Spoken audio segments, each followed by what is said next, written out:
कांग्रेस की राजनीति में एक बड़ा ही मशहूर फॉर्मूला है, 2.5 साल इसके 2.5 साल उसके। कर्नाटक की राजनीति में भी हाल ही में जो हुआ उसने सिर्फ कर्नाटक नहीं छत्तीसगढ़ तक की राजनीति गरमा दी है। राहुल गांधी के दबाव और कांग्रेस हाईकमान के फैसले के बाद आखिरकार मुख्यमंत्री सिद्धारमैया ने इस्तीफा दे ही दिया और अब डीके शिवकुमार कर्नाटक के नए मुख्यमंत्री बनने जा रहे हैं। लेकिन इस पूरे घटनाक्रम ने छत्तीसगढ़ की राजनीति का वो पुराना अध्याय फिर खोल दिया जिसे कांग्रेस शायद याद भी नहीं करना चाहती। दरअसल कर्नाटक में 2023 में सरकार बनने के वक्त ही 2.5 साल फॉर्मूले पर सहमति बनी थी। पहले सिद्धारमैया मुख्यमंत्री बने, फिर तय समय के बाद डीके शिवकुमार को कुर्सी देने की बात हुई। बीच में खींचतान हुई, गुटबाजी भी हुई, समर्थकों ने दबाव बनाया, लेकिन आखिरकार कांग्रेस हाईकमान ने सत्ता परिवर्तन करवा ही दिया। अब जरा छत्तीसगढ़ की तरफ आते हैं। यहाँ भी 2018 में कांग्रेस की सरकार बनने के बाद यही चर्चा थी कि 2.5 साल बाद भूपेश बघेल की जगह टीएस सिंहदेव मुख्यमंत्री बनेंगे। दिल्ली से लेकर रायपुर तक राजनीतिक गलियारों में यही फॉर्मूला घूमता रहा।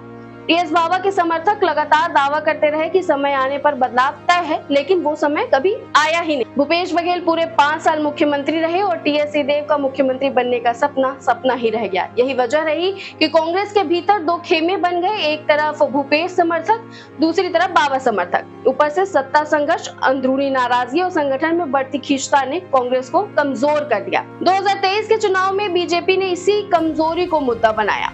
अब कर्नाटक में सत्ता परिवर्तन होते ही बीजेपी छत्तीसगढ़ फिर कांग्रेस पर हमलावर है। बीजेपी छत्तीसगढ़ के सोशल मीडिया पेज पर वीडियो शेयर कर कहा गया, पोस्टर शेयर कर कहा गया कि कांग्रेस ने टीएस सिंहदेव के साथ अन्याय किया, आपको बेवकूफ बनाया।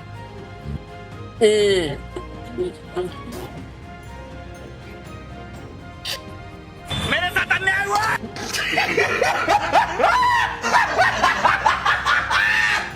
बीजेपी नेताओं का कहना है कि अगर कांग्रेस ने 2.5 साल का फॉर्मूला निभाया होता तो शायद छत्तीसगढ़ में उसकी इतनी बड़ी हार नहीं होती। अब सवाल यही उठ रहा है कि क्या कर्नाटक में कांग्रेस ने छत्तीसगढ़ वाली गलती सुधार ली?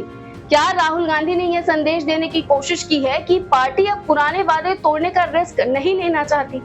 क्योंकि राजनीति में सिर्फ सरकार बनाना मुश्किल नहीं होता, सरकार के भीतर नेताओं की महत्वाकांक्षाओं को संभालना उससे भी ज्यादा मुश्किल होता है। और कई बार विपक्ष चुनाव नहीं जीतता, बल्कि सत्ता पक्ष अपनी अंदरूनी लड़ाई से खुद ही हार जाता है। आपको क्या लगता है? कमेंट सेक्शन में अपनी राय जरूर बताएं और ऐसे ही पॉलिटिकल अपडेट्स के लिए वैम छत्तीसगढ़ को सब्सक्राइब करना ना भूलें।